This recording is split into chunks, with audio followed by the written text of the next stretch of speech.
अगर बीमारी के लिए कोई उपाय करें तो कौन सी प्रदोष पर करें, और लक्ष्मी के लिए कोई उपाय करें तो कौन सी प्रदोष पर करें। तो अच्छे से सुन लेना भाइयों, शुक्ल पक्ष में जो प्रदोष पड़ती है वो लक्ष्मी की वृद्धि के लिए होती है, कृष्ण पक्ष में जो प्रदोष पड़ती है वो रोग और बीमारी को मिटाने की होती है। तो जितने उपाय आपको प्रदोष के बताए जाते हैं उस हिसाब से आप करो कि शुक्ल पक्ष की प्रदोष है तो लक्ष्मी का कोई उपाय करना है तो हमें शुक्ल पक्ष की प्रदोष पे करना है। अगर हमें बीमारी से निपटने का कोई इलाज करना है या कोई उपाय करना है तो उसको कृष्ण पक्ष की प्रदोष पर करना है।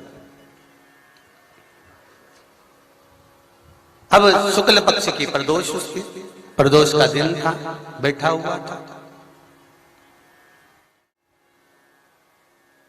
मान लो अगर कहीं आप कोई नौकरी के लिए अप्लाई कर रहे हो, लॉकडाउन में सर्विस छूट गई, कई लोगों की छूटी, कंपनियां कई बंद भी हो गई, कई कंपनियों से निकाल भी दिया गया, कहीं पत्नी परेशान हो रही है, कहीं पति परेशान हो रहा है, आप कहीं अप्लाई कर रहे हो तो जैसा माता उमा ने प्रदोष काल में, प्रदोष के समय पर, प्रदोष काल के अंतर्गत बेलपत्री का स्मरण किया है, वो बेलपत्र का स्मरण अगर संसार का मनुष्य कर लेता है तो महाराज ब्रह्मवृत्ता पुराण कहती है कि उस जीव का ऐसा कोई कार्य नहीं जो सफल नहीं होता। महाराज मेरा निवेदन रहेगा, किसी एग्जाम में आप बैठ रहे हो, इंटरव्यू के लिए जा रहे हो, किसी कार्य के लिए जा रहे हो, नौकरी नहीं लग रही, सर्विस नहीं लग रही, तो महाराज तांबे के कलश में 11 बेलपत्र को रखा जाए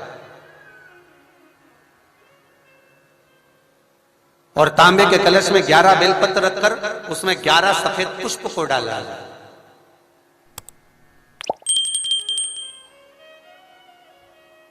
लाल चंदन घिसकर कटोरी में लेकर जाइए।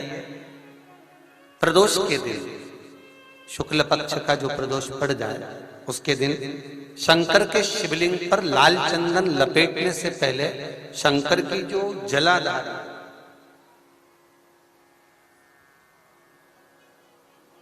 महाराज ये शिवलिंग है,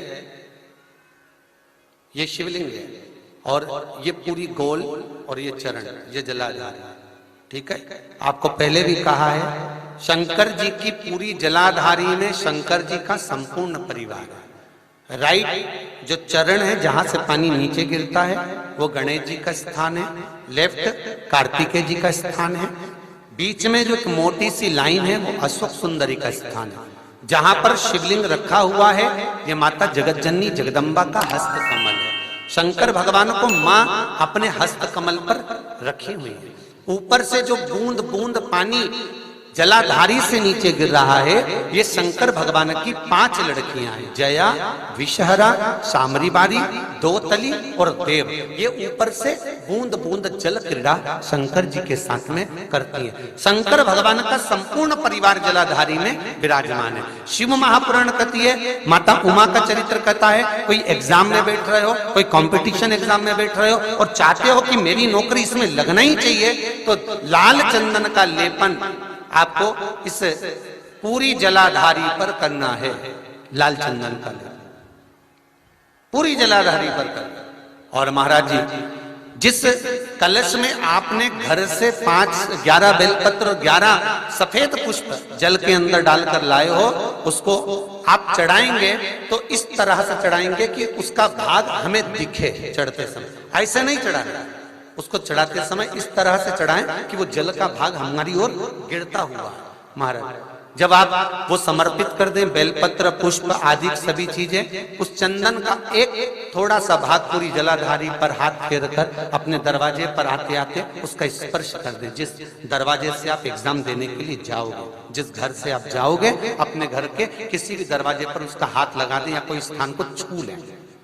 जिसको आप दरवाजे को खोलकर दरवाजे को स्पर्श कर कर या दीवार को छूकर या अलमारी को छूकर जिसको भी छूकर आप जाओगे उसका स्पर्श कर लेना। फिर आपको कुछ नहीं करना है, उमा और महेश ही सब कुछ करेंगे जो उनको करना है, सब साथ